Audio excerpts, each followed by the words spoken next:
Now that I've finished watching all of Mickey Mouse Clubhouse, I've decided to move on to Mickey Mouse Funhouse.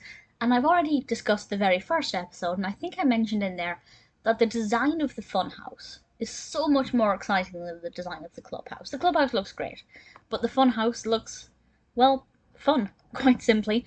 And the first part of the second episode is called Homesick. And I'm kind of a fan of how literal this actually is, because the house keeps sneezing and they can't quite work out why. So the home is actually sick.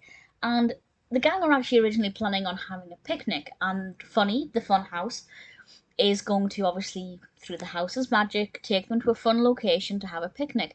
But he keeps sneezing and taking them to different kinds of locations that isn't quite right for a picnic. For example, they go to a beach and it's far too hot and not the right environment, and things keep going wrong, and they have to try and identify what is wrong with the house because he's just not feeling like himself.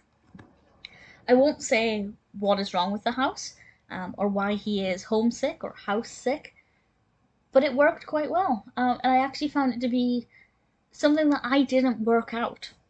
I assumed one thing, and it was actually something else, and I thought that was kind of refreshing, and it worked quite well. As a proper introduction to how the segments are laid out and the fact that each segment's only about 10 minutes, give or take, I think Homesick is very well contained. It explores a lot of ground, a lot of different scenery animated, and we get to know the house really well as well. I think Homesick is a pretty good episode that's bright and colourful. You get to feel sorry for the house, so it's kind of emotive, and it's one that I'd say is a pretty good start to this episode.